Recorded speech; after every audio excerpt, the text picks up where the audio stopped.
Lord. உங்கள் அனைவரையும் இந்த காலை வேளையிலே தேவனுடைய நாமத்திலே வாழ்த்துகிறேன். அனைவருக்கும் இனிய காலை வணக்கங்களை ஆண்டவராகிய இயேசு நாமத்திலே தெரிவித்துக் கொள்கிறேன்.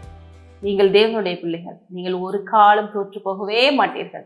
நீங்கள் ஒரு காலம் எதிலையும் நான் கீழே விழுந்துட்டேன், ஐயோ அவ்வளோதான், என் வாழ்க்கையில எல்லாமே போச்சு அப்படிங்கிற சூழ்நிலையில போக மாட்டீங்க.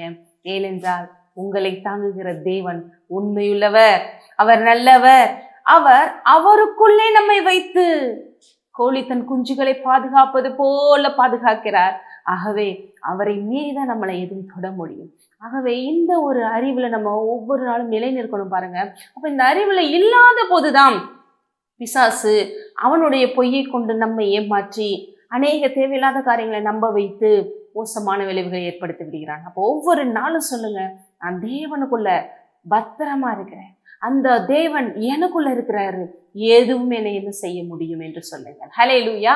இன்றைக்கு ஒரு வசனத்தை உங்களுக்கு நான் வாசிக்க விரும்புகிறேன். மத்தேயு 7:25 பாருங்க. பெருமலை சொரிந்து பெருவெள்ளம் வந்து காற்றடித்து அந்த வீட்டின் மேல் மோதியும் அது விழவில்லை, ஏனென்றால் அது கண்மலையின் மேல் அஸ்திபாரம் போடப்பட்டு இருந்தது. இன்றைக்கு நம்ம பார்க்க போறது, நீங்களும் நானும் இயேசுங்கிற கண்மலையின் மேலே நம்ம வாழ்க்கையை அஸ்திபாரம் போட்டு இருக்கிறோம். ஆகவேதான் நாம் அசைக்கப்படுவதே இல்லை, ஆகவேதான் நாம் தோல்வியடைவதே இல்லை, ஆகவேதான் நம்ம தள்ளாடுவதே இல்லை. இந்த இடத்துல அழகா தேவன் உண்மையை சொல்றாரு. புத்தி இல்லாத மனுஷன் ஒருத்தர் இருக்கிறான், அவன் தன் வீட்டை மணல் மேல கட்டுறான், பெருவெள்ளம் வருது, காற்றடிக்குது, மழை சொரியுது, வெள்ளத்துல அப்படியே அதை அடிச்சுட்டு போயிருது. ஆனால் புத்தி உள்ள மனுஷன் அவன் என்ன பண்றான், கண்மணி மேல தன் வீட்டை கட்டுறான். அது பெருவெள்ளம் வந்தாலும் காற்றடித்தாலும் பெருமறை சொரிந்தாலும் அது அப்படி நிலை நிற்கிறது. அதை அடிச்சுட்டு அது பின்னாலதான் போது ஒழிய இதுல ஒரு சேதமும் இல்லை, இது அசைக்க முடியாமல் இருக்கிறது.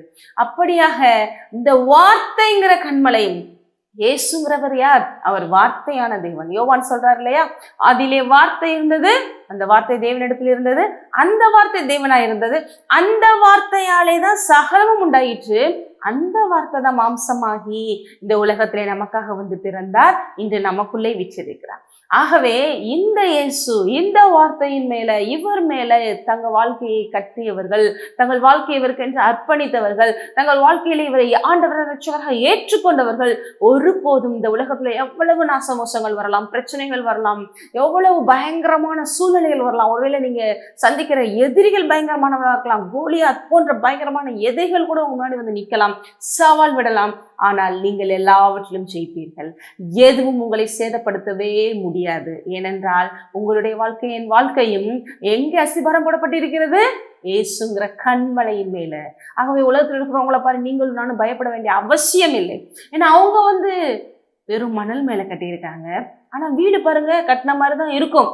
ஆனா அந்த பிரச்சனைகள், போராட்டம் வரும்போதுதான் தெரியும் நம்ம எவ்வளவு தூரம் காப்பாற்றப்பட்டு இருக்கிறோம். ஆகவே இந்த கடைசி காலங்கள்ல, குறிப்பா கடைசிகள்னா அருள்கிட்ட உங்களுக்கு நான் இந்த லாங் மெசேஜஸ் மூலமா சொல்லியிருந்தேன், இந்த உலகத்திற்கு கடைசி காலம், இந்த உலகத்திற்குனா இந்த உலக பிரகாரமான பர்டன் முடிந்து தேவனுடைய சித்தம் பரிபூர்ணமாக இந்த பூமியில சீக்கிரமா நிறைவேற்றப்பட போகிறது. தேவன் எல்லாவற்றையும் மாற்றப் போகிறார். ஆகவே இந்த லாஸ்ட் டைம்ல பிசாசோட டைம் முடிய போறதுனால அவன் ஒரு ஆட்டம் ஆடுறான் பாருங்க. ஆனா அதெல்லாம் கண்டு நீங்க பயந்து ஏதோ நம்மளை தாக்கிருமோ நினைக்காதீங்க. இந்த மோசமான சூழ்நிலைகள், பிரச்சனைகள் மத்தியில தான் புற ஜாதிகள் கூட, தேவனை அறியாதவங்க கூட, ஏன்னா அவங்களாம் மணலில் கட்டப்பட்ட மாதிரி அவங்க வாழ்க்கை இருக்கும்.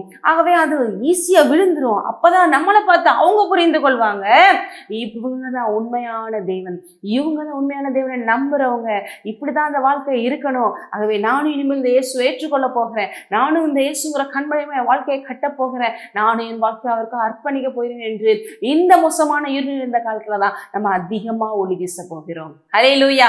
ஆகவே கவலைப்படாதீங்க. நீண்டைய நாள்ல இந்த விஷயத்த மனதில் வச்சுக்கோங்க. நீங்க எதிர்த்து வருகிற எல்லாவற்றையும் ஜெயிப்பீங்க.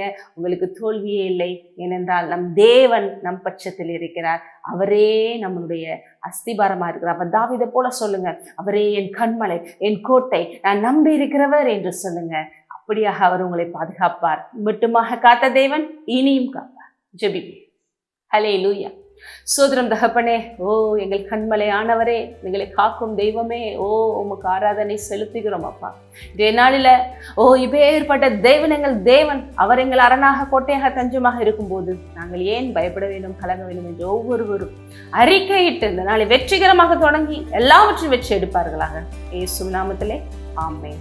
எங்கள் ஆசீர்வதிக்கப்பட்டவர்கள்.